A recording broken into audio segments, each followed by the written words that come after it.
Newada desert एक ऐसी जगह है जहां गहरा सन्नाटा पसरा रहता है। यह एक बहुत बड़ा बेरहम लैंडस्केप है जहां सूरज की रोशनी इतनी तेज पड़ती है कि जमीन सूखकर एक फटी हुई पीली कैनवास जैसी हो जाती है। हवा गर्मी से कांपती है, जिससे क्षितिज पर भूतियां परछाइयों की तरह मृग तृष्णाएं नाचती हैं। यहाँ केवल हवा की सरसराहट की आवाज आती है, जो धूल को अनंत विस्तार में फैलाती है। एक विशाल सन्नाटे में एक अकेली रोती हुई आवाज। यह एक ऐसी जमीन है जो अपने राजों को बहुत करीब रखती है, रेत और समय की परतों के नीचे दबे हुए। लेकिन आप जानते हैं, कुछ राज हमेशा के लिए दबे रहने के लिए बहुत शक्तिशाली होते हैं। वे एक ऊर्जा, एक खिंचाव फैलाते हैं जो जिज्ञासु और बहादुर लोगों को अपनी ओर खींचता है, उन्हें करीब से देखने और जो वे देखते हैं उस पर सवाल उठाने की हिम्मत देता है। इसी उजाड़ के बीच आपको एक ऐसी जगह की परिधि मिलती है जिसे दुनिया सिर्फ एक साधारण नाम से जानती है, एरिया 51। ये सिर्फ कोई मिलिट्री बेस नहीं है, ये रहस्य का एक किला है जिसकी रखवाली सिर्फ बाढ़ और सैनिकों से नहीं, बल्कि सरकारी इनकार और गोपनीयता की एक अभेद्य दीवार से होती है। दशकों तक इसका अस्तित्व ही एक गोपनीय राज था। इसकी सीमा पर लगे संकेत सिर्फ सुझाव नहीं हैं, वे कड़े चेतावनी हैं। जानलेवा बल का उपयोग अधिकृत है। कैमरे छिपे हुए और खुले आपकी हर हरकत पर नजर रखते हैं। मोशन सेंसर धूल के नीचे दबे इंतजार में रहते हैं। यह जगह आगंतुकों को नहीं चाहती है, यह सक्रिय रूप से उन्हें दूर भगाती है, जो अटकलों को बढ़ावा देती है और कल्पना को जगाती है। वे इतनी कड़ी सुरक्षा से क्या बचा रहे हैं? यह वह सवाल है जिसने पीढ़ियों से जांचकर्ताओं, शोधकर्ताओं और षड्यंत्र सिद्धांतकारों को परेशान किया है। आधिकारिक कहानी उन्नत विमान विकास, स्टील्थ टेक्नोलॉजी और प्रायोगिक हथियार प्रणालियों की बात करती है। लेकिन परछाइयों से लीक होने वाली कहानियां पूर्व कर्मचारियों और मृत्युशैया पर कबूल करने वालों द्वारा फुसफुसाई गईं, एक बहुत अलग तस्वीर पेश करती हैं। वे इस दुनिया की नहीं, बल्कि दूसरी दुनिया की चीजों की बात करते हैं। वे ऐसी टेक्नोलॉजी का वर्णन करते हैं जो हमारी वर्तमान समझ से कहीं आगे है, ऐसी टेक्नोलॉजी जो किसी भी मानव दिमाग से उत्पन्न नहीं हुई है। यहाँ की सुरक्षा की तीव्रता खैर सिर्फ नए विमान बनाने के लिए बहुत ज्यादा लगती है। ऐसा लगता है कि वे एक ऐसे सच की रखवाली कर रहे हैं जो हमारी दुनिया को हमेशा के लिए बदल सकता है। मेरी टीम और मैंने अंधेरे और रहस्य में डूबी अनगिनत जगहों की जांच की है, लेकिन एरिया 51 अलग है। यह परम अज्ञात का प्रतिनिधित्व करता है, आधुनिक अलौकिक और परग्रही विद्या का केंद्र बिंदु। हमने इसका खिंचाव महसूस किया, एक चुंबकीय खिंचाव जो मानवता के कुछ सबसे बड़े सवालों के जवाब देने का वादा करता था। यहाँ की ऊर्जा स्पष्ट है, एक गूंजती हुई कंपन जिसे आप अपनी हड्डियों में महसूस कर सकते हैं। सिर्फ कैमरों से नहीं, बल्कि किसी और चीज से देखे जाने का एहसास। हम जानते थे कि एक पारंपरिक जांच असंभव थी। जवाब पाने के लिए हमें सीमा पार करनी होगी। हमें वहां जाना था जहां किसी को जाने की इजाजत नहीं है, राज के ठीक दिल में। एरिया 51 के जुनून को समझने के लिए आपको समय में पीछे जाकर 1947 की एक तूफानी रात तक जाना होगा। रोसवेल, न्यू मैक्सिको में आसमान से कुछ गिरा। आधिकारिक रिपोर्ट ने इसे एक मौसम गुब्बारा बताया, एक सरल सामान्य स्पष्टीकरण जिसे घटना पर पर्दा डालने के लिए डिजाइन किया गया था। लेकिन प्रत्यक्षदर्शियों के खातों ने एक अलग कहानी बताई। उन्होंने एक दुर्घटनाग्रस्त डिस्क की बात की, अजीब धातु के मलबे की बात की जिसे मोड़ा या जलाया नहीं जा सकता था, जिस पर ऐसे प्रतीक थे जो किसी भी जात भाषा से मेल नहीं खाते थे। उन्होंने छोटे गैर मानवीय शरीरों की फुसफुसाहट की बात की जिन्हें सेना द्वारा मलबे से बरामद किया गया था। इससे पहले की जानकारी पर पूरी तरह से तालाबंदी क्रूरता पूर्वक लागू की गई थी। रोसवेल की घटना यूएफओ अटकलों की आग को जलाने वाली चिंगारी बन गई। यह घटना एरिया 51 से अविभाज्य रूप से जुड़ी हुई है। किंवदंती कहती है कि मलबा और उसके निवासी गुप्त रूप से न्यू मैक्सिको से अध्ययन के लिए दूर दराज के नेवादा बेस में ले जाए गए थे। एरिया 51 वह तिजोरी बन गया जहां मानव इतिहास का सबसे अविश्वसनीय रहस्य बंद कर दिया गया था। अचानक ग्रूम लेक सुविधा पर रात के आसमान में नाचती हुई अजीब रोशनी सिर्फ प्रायोगिक विमान नहीं थीं। वे रिवर्स इंजीनियर किए गए एलियन क्राफ्ट की परीक्षण उड़ानें थीं। अत्यधिक गोपनीयता सिर्फ राष्ट्रीय सुरक्षा के बारे में नहीं थी, यह बड़े पैमाने पर दहशत को रोकने और हमारी दुनिया की मौजूदा शक्ति संरचनाओं को संरक्षित करने के बारे में थी। रोसवेल दुर्घटना ने एरिया 51 के रहस्य को एक शक्तिशाली ठोस मूल कहानी दी। कहानियां सालों से और भी तीव्र होती गईं, जिन्हें विश्वसनीय व्हिसल ब्लोअर द्वारा बढ़ावा मिला, जिन्होंने बोलने के लिए सब कुछ जोखिम में डाल दिया। 1980 के दशक के अंत में बॉब लाजार नाम का एक व्यक्ति एक आश्चर्यजनक दावा लेकर सामने आया।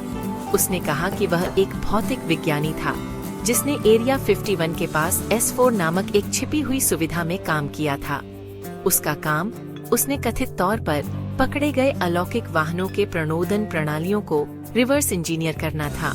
उसने एक स्थिर तत्व 115 का उपयोग करके एक एंटी मैटर रिएक्टर द्वारा संचालित सॉसर के आकार के शिल्प का वर्णन किया, जिसे अभी तक पृथ्वी पर संश्लेषित नहीं किया गया था। टेक्नोलॉजी और गुप्त कार्यक्रम के आंतरिक कामकाज के उसके विस्तृत खातों ने एक आश्चर्यजनक सुसंगत कथा प्रदान की, जिसने दुनिया को मोहित कर लिया। लाजार के दावों के साथ साथ पूर्व कर्मियों और गुमनाम स्रोतों से अनगिनत अन्य रिपोर्टों ने उपाख्यानात्मक साक्ष्य का एक पहाड़ बना दिया है। वे अजीब घटनाओं की बात करते हैं, जीवित और मृत अलौकिक प्राणियों के साथ मुठभेड़ों की बात करते हैं और ऐसी टेक्नोलॉजी की बात करते हैं जो हमारे ज्ञात भौतिकी के नियमों को धता बताती है, जबकि सरकार इन कहानियों को कल्पना के रूप में खारिज करती रहती है। खातों की भारी मात्रा और निरंतरता को अनदेखा करना मुश्किल है। प्रत्येक गवाही किंवदंती में एक और परत जोड़ती है, इस विश्वास को पुष्ट करती है कि एरिया 51 सिर्फ जेट के परीक्षण के लिए एक बेस नहीं है, बल्कि ब्रह्मांड के रहस्यों को जानने के लिए एक प्रयोगशाला है। रहस्य जो हमें दूसरी दुनिया से मिले हैं। जिस रात हमने घुसपैठ के लिए चुना वह चांदनी रहित थी। एक पूर्ण अंधकार की चादर रेगिस्तान पर बिछी हुई थी। हम 3 थे, मैं, आरोन और जे। यह योजना लापरवाह थी, जो सालों की हताशा और जवाबों की अथाह जरूरत से निकली थी। हमने हफ्तों तक सैटेलाइट मैप्स का अध्ययन किया था, विशाल परिधि में एक संभावित कमजोर बिंदु की पहचान की थी। एक दूरस्थ पत्थरीली घाटी जो कैमोड्यूड्स के नाम से जाने जाने वाले गार्ड्स की हमेशा चौकस आंखों से कुछ आवरण प्रदान करती थी। हमारा सामान न्यूनतम था, night vision goggles, EMF meter, एक डिजिटल रिकॉर्डर और हमारे कैमरास। सन्नाटा बहरा करने वाला था, हमारे अपने दिल की धड़कनों की आवाज को हमारी पसलियों के खिलाफ एक उन्मादी ड्रम सोलो में बदल रहा था। हमारे जूतों के नीचे बजने वाली हर कंकड़ एक गोली की तरह महसूस होती थी। अपने पेट के बल रेंगते हुए हमने खतरनाक इलाके को पार किया। नुकीले पत्थर हमारी त्वचा में चुभ रहे थे। तनाव एक लगभग शारीरिक शक्ति था, एक भारी वजन जो हम पर दबाव डाल रहा था। मेरे नाइट विजन के हरे धुंधलेपन से मैं आगे एक बाढ़ की हल्की रूपरेखा देख सकता था। यही था, वापसी का कोई रास्ता नहीं। हम जानते थे कि थर्मल कैमरे और मोशन सेंसर शायद हर जगह थे। हमने एगनाइजिंगली धीरे धीरे आगे बढ़े, लंबे मिनटों तक रुककर सुनने के लिए, गश्ती वाहनों के किसी भी संकेत के लिए, क्षितिज को स्कैन करने के लिए। हवा ठंडी होती गई और एक अजीब कम गूंज वातावरण में फैलने लगी। एक आवाज जो हमारे नीचे की जमीन से ही आती हुई लगती थी। यह एक गहरी गूंजायमान आवृत्ति थी जिससे मेरे दांत में दर्द होने लगा। जो हमेशा के लिए लगा, उसके बाद हमें यह मिल गया। एक पुराना भूला हुआ तूफानी नाली का पुलिया जो मुख्य परिधि बाढ़ के नीचे से जाती थी। ये एक लंबा शॉट था, एक विवरण जिसे हमने एक पुराने सर्वेक्षण मानचित्र पर देखा था, जिसे हमने प्रार्थना की थी कि सील न किया गया हो। प्रवेश द्वार खरपतवार और मलबे से भरा हुआ था, लेकिन यह खुला था। एक एक करके हम संकीर्ण क्लॉस्ट्रोफोबिक जगह में घुस गए। नम मिट्टी और सड़ांध की गंध हमारे फेफड़ों में भर गई। अंदर गूंज तीव्र हो गई, कंक्रीट सुरंग के माध्यम से कंपन कर रही थी। मेरा ईएमएफ मीटर, जो शांत था, अचानक लाल रंग में चढ़ गया। विद्युत चुंबकीय ऊर्जा के अतिभार से चीखने लगा। कुछ शक्तिशाली पास में चल रहा था और हम सीधे उसी की ओर बढ़ रहे थे।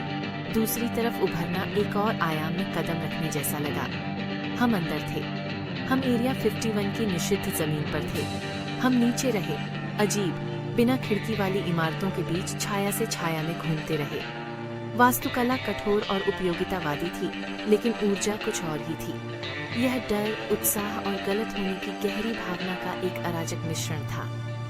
हम एक गुप्त साम्राज्य में घुस बैठे थे। हमें एक बड़ी बंकर जैसी संरचना के किनारे पर एक एक्सेस हैच मिली, जो शायद भूली हुई थी। जंग लगे धातु के एक कराह के साथ यह खुल गई, जिससे एक अंधेरी सीढ़ी दिखाई दी, जो जमीन में गहराई तक उतर रही थी। गूंज यहाँ सबसे तेज थी। हमने गहरी सांस ली और अंधेरी खाई में उतरना शुरू किया। जमीन के नीचे के कॉम्प्लेक्स में हवा साफ और ठंडी थी, जिसमें ओजोन की हल्की धातु जैसी गंध थी। बाहर जो गूंज हमने सुनी थी, वह अब एक बहरा कर देने वाली, धड़कती हुई आवाज थी, जो मेरी छाती में गहराई तक गूंज रही थी। हम एक लंबे, सफेद गलियारे में थे, जो तेज टिमटिमाती फ्लोरोसेंट रोशनी से जगमगा रहा था। रेगिस्तान का सन्नाटा चला गया था। उसकी जगह इस जबरदस्त आवाज ने ले ली थी। वहाँ कोई लोग नहीं थे, कोई गार्ड नहीं थे, बस एक अजीब, स्वचालित खालीपन था। हम गलियारे में रेंगते रहे। हमारी इंद्रियां पूरी तरह से सतर्क थीं। बिना हैंडल वाले भारी स्टील के दरवाजों से गुजरते हुए केवल छोटे चमकते कीपैड थे। मेरा डिजिटल रिकॉर्डर अविश्वसनीय ईवीपी कैप्चर कर रहा था, एक ऐसी भाषा में अस्पष्ट फुसफुसाहट जो कर्कश और अजीब थी। ऐसी मैंने पहले कभी नहीं सुनी थी। हमें एक दरवाजा थोड़ा खुला मिला, जो एक मेडिकल लैब या मुर्दा घर जैसा लग रहा था। कमरे केंद्र में एक बड़ी धातु की मेज से घिरा हुआ था, जो ऊपर की बत्ती की ठंडी नीली रोशनी में नहाया हुआ था। दीवारों पर गैर मानवीय शरीर रचना के डायग्राम थे, बड़े कपाल और पतले अंगों वाली कंकाल संरचनाएं, जो जैविक मानदंडों को धता बताती थीं। मेरी रीढ़ की हड्डी में सिहरन दौड़ गई जब मुझे एहसास हुआ कि हम क्या देख रहे थे। यह एक ऐसी जगह थी जहां वे उनका अध्ययन करते थे। पास की ट्रे पर एक मुड़ा हुआ चांदी जैसा धातु का टुकड़ा अजीब सर्जिकल उपकरणों के एक सेट के बगल में पड़ा था। मैंने धातु के टुकड़े को छुआ, लेकिन जैसे ही मेरी उंगलियां करीब आईं, एक अदृश्य बल क्षेत्र ने मेरे हाथ को बिजली के झटके से पीछे धकेल दिया। अंदर गहरे में हम एक विशाल हैंगर बे में ठोकर खा गए, एक गुफा जैसा स्थान जो अंधेरे में फैला हुआ था। बे के केंद्र में आंशिक रूप से एक विशाल तिरपाल से ढका हुआ एक तश्तरी का विशिष्ट आकार था। यह एक विमान नहीं था। यह चिकना, बेदाग और एक गहरे, गैर प्रतिबिंबित सामग्री से बना था। इसका विशाल आकार सांस रोक देने वाला था। यही गूंज का स्रोत था। यही वह तकनीक थी जिसका बॉब लाजार ने वर्णन किया था। शिल्प के चारों ओर हवा कांप रही थी, रोशनी को गर्मी की धुंध की तरह विकृत कर रही थी। यह जीवित, प्राचीन और अविश्वसनीय रूप से शक्तिशाली महसूस हुआ। हम जमे हुए खड़े थे, उस सब कुछ के भौतिक प्रमाण को घूर रहे थे जिसकी हमने कभी तलाश की थी, हर सिद्धांत और हर फुसफुसाहट की पुष्टि। अचानक एक सुरक्षा अलार्म बज उठा। उसकी भेदी चीख हैंगर में गूंज उठी। लाल बत्तियां चमकने लगीं, पूरे स्थान पर फैल गईं और बस एक पल के लिए हैंगर के दूर छोर पर छाया में कुछ और दिखाया। यह एक लंबी पतली आकृति थी, चमकती रोशनी के सामने एक सिलहूट। यह इंसान नहीं था। इसके अंग बहुत लंबे थे, इसका सिर बहुत बड़ा और अंडाकार था। इसने हमारी ओर अपना सिर घुमाया और अंधेरे में मैंने दो बड़ी काली आंखें देखीं, जो सारी रोशनी को सोखती हुई लगती थीं। कोई दुर्भावना नहीं थी, बस एक प्राचीन गहरा बुद्धिमत्ता थी। हमने और देखने का इंतजार नहीं किया। हम मुड़े और भागे। अलार्म हमें गलियारों से और रेगिस्तान की रात में वापस पीछा कर रहा था। हम बंकर से बाहर निकले और वापस पुलिया से होकर निकले। एड्रेनालाइन हमारी नसों में दौड़ रहा था। बेस से अलार्म की आवाज हमारे पीछे धीमी होती जा रही थी।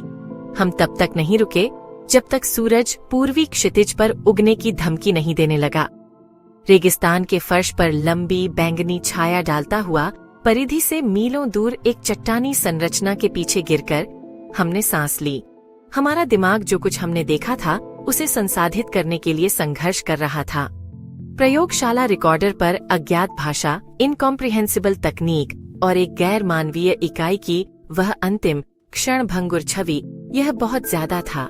एक संवेदी और भावनात्मक अधिभार जिसने वास्तविकता और जागृत दूह स्वप्न के बीच की रेखा को धुंधला कर दिया। जब हमने अपने उपकरणों की जांच की तो मेरे ऊपर डर का एहसास छा गया। मेरे रिकॉर्डर पर ऑडियो फाइलें गायब थीं। उनकी जगह स्टैटिक की दीवार थी। हमारे कैमरों पर वीडियो फुटेज भ्रष्ट हो गया था, जिसमें केवल एक टिमटिमाती हुई ग्रे स्क्रीन दिखाई दे रही थी। ऐसा लग रहा था कि किसी शक्तिशाली ऊर्जा पल्स ने जानबूझकर हमारे सबूतों को मिटा दिया था। हमें अपनी ही उन्मादी, अविश्वसनीय यादों के अलावा कुछ भी नहीं छोड़ा था। उन्होंने हमें देखने दिया था, लेकिन उन्होंने हमें सबूत लाने नहीं दिया था। रहस्य को रहस्य ही रहना था। हम अनुभव के साथ रह गए। एक जीवन बदलने वाली मुठभेड़ जिसे हम दुनिया को कभी भी निश्चित रूप से साबित नहीं कर सकते थे। एक कहानी जो ज्यादातर लोगों को पागलपन जैसी लगेगी, लेकिन जैसे ही जे ने अपनी जेब खाली की, कुछ जमीन पर एक नरम धड़ के साथ गिर गया। यह एक छोटी काली वस्तु थी जो सिक्के से बड़ी नहीं थी। यह उसी अजीब बेदाग सामग्री से बनी थी जिससे हैंगर में शिल्प बना था, और इसकी सतह पर वही प्रतीक खुदे हुए थे जो हमने लैब डायग्राम और रोसवेल से मलबे पर देखे थे। उसने शायद हमारे भागने की अराजकता में इसे अनजाने में पकड़ लिया होगा। यह छूने में ठंडा था, फिर भी यह एक हल्की लयबद्ध ऊर्जा के साथ धड़क रहा था। दूसरी दुनिया से एक छोटी सी धड़कन, यह हमारा सबूत था। एक छोटी असंभव कलाकृति जो स्पष्टीकरण को धता बताती है। नेवादा रेगिस्तान के नीचे गहराई में छिपी अविश्वसनीय सच्चाई का एक मूर्त संबंध एरिया 51 का अंतिम सच क्या है? क्या हम ब्रह्मांड में अकेले हैं? जो हमने अनुभव किया उसके बाद मेरा मानना है कि इसका जवाब निश्चित रूप से नहीं है।